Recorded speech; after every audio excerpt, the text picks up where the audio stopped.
ব্যারাকপুর থেকে কাশিয়াপাড়া পর্যন্ত খুব শীঘ্রই সরকারি বাস চালু করা হবে, বললেন পরিবহন মন্ত্রী অর্জুন সিং।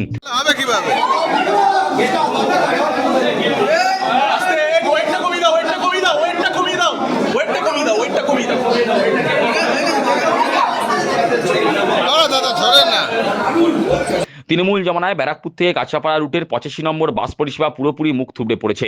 ফলে অফিস যাত্রী থেকে শুরু করে স্কুল কলেজ পড়ুয়া এবং সাধারণ মানুষজন চরম ভোগান্তির শিকার।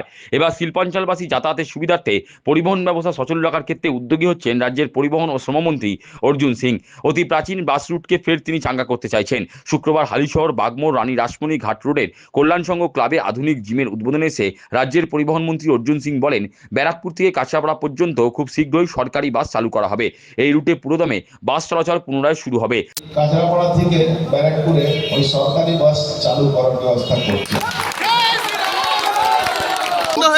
খুব শীঘ্রই 2-3 দিনের মধ্যে আমি বলেছি, আমার সেক্রেটারি সাহেব সব ব্যবস্থা করছেন, এখানে বাস চালু হবে। শিল্পাঞ্চলের প্রাক্তন 2 বিধায়ককে নিশানা করে মন্ত্রী বলেন, উন্নয়নের ক্ষেত্রে ব্যারাকপুরের সাংসদ তার সাংসদ তহবিলের অর্থ বরাদ্দ করেছেন। জগদ্দলের প্রাক্তন বিধায়ক সোমনাথ শ্যাম এবং বীজপুরের প্রাক্তন বিধায়ক সুবোধ অধিকারী সেই অর্থ চুরি করেছে। অভিযোগের ভিত্তিতে তা তদন্ত চলছে। মন্ত্রীর দাবি, এরা কাউকে ছাড়ে না, এরা শুধু চুরি করতে জানে। অনেক টাকা পড়ে আছে। আমার যে কাজ দেখে এই এমপি ফান্ডের কাজ দেখতো, সে এখন খুঁজে খুঁজে বের করছে অনেক জায়গা, প্রায় 3-4 কোটি টাকা এরা লুকিয়ে রেখেছিল, লুট করার ধান্দা ছিল। সব কাজগুলো এখন শুরু হয়েছে, তো এখানে কাজ হবে। ইতিমধ্যে জগদ্দলের মেলে যে ছিল সোমনাথ শ্যাম আর এদিকে সুবোধ, বর্তমান এমপি যে টাকা অ্যালট করেছিল সেখান থেকেও টাকা ঝেড়ে দিয়েছে। এদের তদন্ত চলছে, এফআইআর হয়েছে, এদের নামে এফআইআর হয়েছে। মানে বর্তমান যিনি এমপি আছেন, এককালে নাকি উনি বড় নেতা ছিলেন, ওনার টাকাও এরা চুরি করেছে। মানে এরা কাউকে ছাড়বে না, নিজের দলকেও ছাড়লো না, নিজের সরকারকেও ছাড়লো না, এরা শুধু চুরি করতে জানে। তাহলে ঠিক আছে, বীজপুরের মানুষ খুবই সচেতন মানুষ। আর ক্লাব জিম উদ্বোধনে এসে বীজপুরের তরুণ বিধায়ক সুদীপ্ত দাস বলেন, সাংসদ থাকাকালীন অর্জুন সিং অত্যাধুনিক জিম নির্মাণের জন্য তার সাংসদ তহবিলের অর্থ বরাদ্দ করেছিলেন। উনি মন্ত্রী হবার পর সেই জিম এখন উদ্বোধন হলো।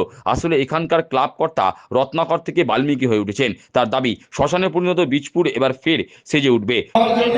এই মুহূর্তে যেটা প্রয়োজন, শরীর চর্চা করা, কারণ সমাজ ভালো করতে গেলে শরীর মন ভালো রাখতে হবে। এবং আরো বেশি আমি খুশি, কারণ রত্নাকররা বাল্মীকি হয়ে উঠছে, এই কারণে আরো বেশি খুশি। কারণ এখানে এটা মাননীয় মন্ত্রীর কোটার টাকায় নয়, এমপি অর্জুন সিং এর কোটার টাকার জিম। আমাদের দুর্ভাগ্য, মন্ত্রী এমপি থেকে মন্ত্রী হলে তারপরে এমপিটা উদ্বোধন হলো। তবে আমি অত্যন্ত খুশি, সম্পাদককে ধন্যবাদ যে উনি রত্নাকর থেকে বাল্মীকি হয়ে উঠেছেন। লাগাতে দিয়ে দেননি, কিন্তু আমরা খুশি এবং সেই সময় ফ্লেক্স লাগাতে না দিলেও আজকে উনি এত সুন্দর গঠন করে দিলেন। আপনাকে অসংখ্য ধন্যবাদ। এবং আপনার মতন সকল রত্নাকররাই বাল্মীকি হয়ে উঠুক এবং ক্লাব তার সামাজিক দায়িত্ব পালন করুক, এটা আমি চাইব। বাকি এগিয়ে যা ক্লাব, আগে উনি সাংসদ ছিলেন, আজ মন্ত্রী হয়েছেন, আমাদের সৌভাগ্য।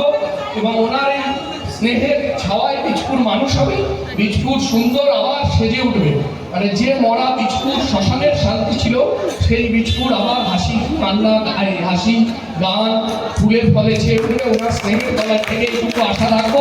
প্রসঙ্গত এদিন বীজপুর বিধানসভা কেন্দ্রের হালিশহর বাগমোড় রানী রাসমণি ঘাট রোডের কল্যাণ সংঘ ক্লাবে আধুনিক জিমের উদ্বোধন করেন রাজ্যের পরিবহন ও শ্রমমন্ত্রী অর্জুন সিং।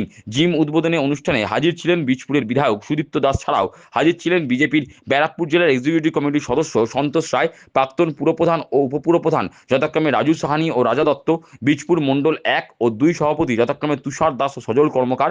এছাড়া বীজপুর মণ্ডল 3 সভাপতি ও মণ্ডলের সাধারণ সম্পাদক যথাক্রমে অঞ্জন দাস ও রাজু দাস, মণ্ডল 4 অমিত চৌবে সহ ক্লাব কর্তারা উপস্থিত ছিলেন।